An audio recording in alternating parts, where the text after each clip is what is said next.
Jangan mimpi punya kebun dengan tanaman yang subur-subur kalau kalian masih pakai tanah mati.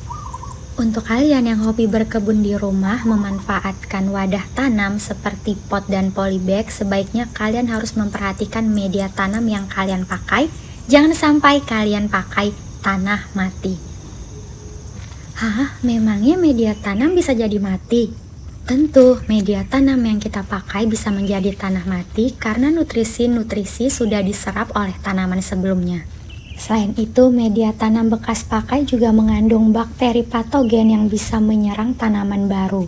Jadi, stop, jangan pakai media tanam mati untuk menanam tanaman lagi. Lakukan hal ini sebelum kalian menanam menggunakan media tanam bekas.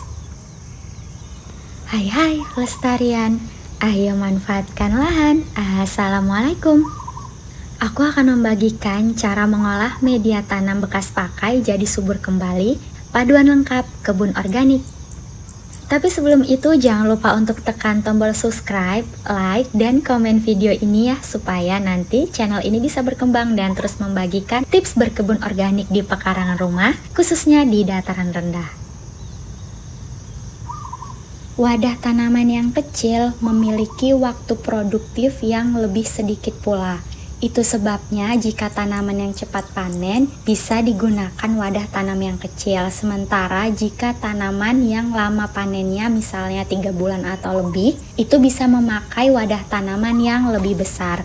Cara mengolah media tanam bekas pakai jadi subur kembali. Pertama, keluarkan semua media tanam dari wadah-wadah tanam. Kita bisa lihat bersama akar-akar dari media tanam bekas ini banyak sekali ya, jadi harus dibuang semua akar-akarnya. Media tanam bekas pakai ini juga terlihat padat, jadi itulah fungsinya kita harus mengolah lagi media tanam bekas pakai tersebut supaya nutrisi media tanamnya bisa hidup lagi, bisa gembur dan subur. Jika kita mengolah media tanam bekas pakai di depan rumah atau di halaman rumah yang sempit, pastikan untuk memberikan lapisan terbawah supaya pekerjaan kita tetap rapi. Nanti media tanam bekas pakainya bisa ditutup. Bisa menggunakan terpal atau menggunakan karung-karung bekas seperti yang aku gunakan di video. Kita akan menjemur media tanam ini sekitar seminggu hingga 2 minggu supaya bakteri dan jamur patogen bisa mati saat proses penjemuran. Tadi aku sudah tunjukkan mengeluarkan media tanam bekas pakai dari wadah tanam polybag. Lalu selanjutnya aku akan tunjukkan cara mengolah media tanam bekas pakai dari wadah tanam galon-galon bekas seperti ini ya. Jika tadi ada di pekarangan rumah di depan rumahku, kalau di lahan yang ini itu di lahan samping irigasi perumahan yang awalnya tidak terpakai, jadi aku gunakan untuk berkebun ya.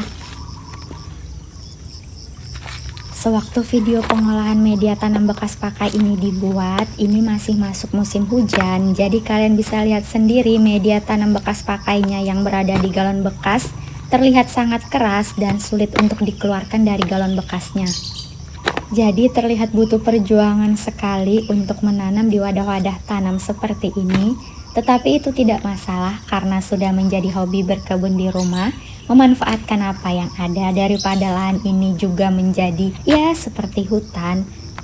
Bagian bawahnya itu bukan tanah ya, jadi campuran timbunan sisa bahan bangunan. Jadi di dalamnya itu bebatuan, tidak bisa ditanami sama sekali, jadi harus menggunakan wadah tanam atau raised bed. Memang jika kita menggunakan wadah tanam seperti pot, galon bekas, ataupun polybag, hal yang paling capek atau melelahkan itu memang saat pengolahan media tanam, khususnya media tanam bekas seperti ini. Kita harus mengeluarkan semua media tanam bekas dari wadah tanam. Kemudian kita gemburkan semua media tanam bekas yang menggumpal, kita buang sisa akar-akar tanaman yang lama. Jika tadi sebelumnya aku menggunakan metode penjemuran media tanam terlebih dahulu, kalau di metode yang ini, aku langsung menambahkan sekam bakar dan juga pupuk kandang ke area media tanam bekas yang tadi sudah dibersihkan akar-akar sisa tanaman. Kita bisa memilih untuk menggunakan metode yang mana, karena terkadang ketersediaan sekam bakar dan pupuk kandang itu tidak ada, jadi lebih baik menjemur media tanam terlebih dahulu, baru nanti ketika mau ditanam, kita bisa menambahkan sekam bakar dan pupuk kandangnya.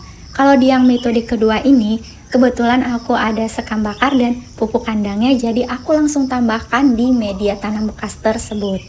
Untuk memaksimalkan proses menghidupkan kembali media tanam bekas, menghidupkan kembali mikroorganisme baik di media tanam tersebut melalui bahan-bahan organik yang sudah kita campurkan, maka kita harus menutup media tanam bekas tersebut bersama dengan campurannya minimal 2 minggu sebelum dipakai. Jika terkena rembesan hujan tidak masalah, tetapi yang terpenting ditutup saja juga untuk menghindari diganggu oleh hewan-hewan liar, terkhususnya kucing liar. Jadi campuran media tanam ini akan aman dari berbagai gangguan yang disebutkan tadi ya. Ini setelah 2 minggu aku akan buka media tanamnya dan akan aku masukkan ke galon-galon bekas untuk proses tanam yang baru. Media tanam bekas dari wadah tanam galon bekas yang awalnya terlihat sangat keras memadat, ini sudah terlihat gembur, jadi itu tandanya media tanam ini sudah subur dan siap untuk ditanami dengan tanaman yang baru. Jangan bilang kalau proses ini lama, karena nanti ada fase mempersiapkan bibit. Jadi mempersiapkan bibit untuk ditanam itu kan ada jeda waktu. Nah, jeda waktu itu kita gunakan untuk mempersiapkan media tanam yang subur. Ini hasil pengolahan media tanam bekas pakai, sudah siap untuk dipakai menanam lagi. Sudah terlihat gembur ya. Lalu bagaimana dengan media tanam bekas yang ada di rice bed? Apakah kita harus membongkar semua media tanamnya ulang dan membongkar rice bednya? Itu tidak perlu ya. Setelah masa panen selesai, bisa dijemur terlebih dahulu atau didiamkan, ditutup bagian atasnya. Kemudian setelah 1 minggu hingga 2 minggu bisa digemburkan seperti yang aku lakukan di video. Terlihat di sini masih ada sedikit sisa sampah organik, karena memang aku membuat campuran media tanam di rice bed ini menggunakan tanah, juga campuran sisa sampah organik, batang pisang dan juga rumput liar. Setelah media tanam bekas digemburkan, bisa langsung ditambahkan dengan sekam bakar dan pupuk kandang. Untuk satu rice bed yang ada di video, biasanya aku menambahkan 1 wadah untuk sekam bakar dan 1 wadah untuk pupuk kandangnya. Karena sebelumnya aku sudah mendiamkan atau menjemur media tanam bekas pakai di rice bed, bisa langsung digunakan setelah dicampur dengan sekam bakar dan pupuk kandang. Lihat tekstur media tanamnya sudah gembur seperti ini, jadi sudah siap dipakai. Setelah tadi media tanam bekas pakai diolah menjadi subur kembali, maka di sini aku pindahkan media tanam ini di wadah-wadah tanam, bisa menggunakan polybag, galon bekas, pot, dan sebagainya. Aku melakukan proses pemindahan media tanam ke wadah-wadah tanam dari rice bed karena aku ingin membuat bank tanah lagi di rice bed tersebut. Aku akan membuat bank tanah dari campuran tanah, sisa sampah dapur, rumput liar, dan juga batang pisang. Jadi kalau kalian tidak ingin membuat bank tanah di rice bed, maka kalian bisa langsung menanami rice bed yang berisi media tanam yang sudah subur itu dengan tanaman yang baru. Dengan cara mengolah media tanam bekas pakai menjadi subur kembali secara benar, maka kita akan mendapatkan tanaman yang subur-subur. Mikroorganisme baik dari campuran bahan-bahan organik akan memaksimalkan penyerapan nutrisi dari media tanam ke tanaman. Tanaman akan menjadi lebih sehat. Tanaman yang sehat akan meminimalisir serangan hama sehingga lebih tahan penyakit.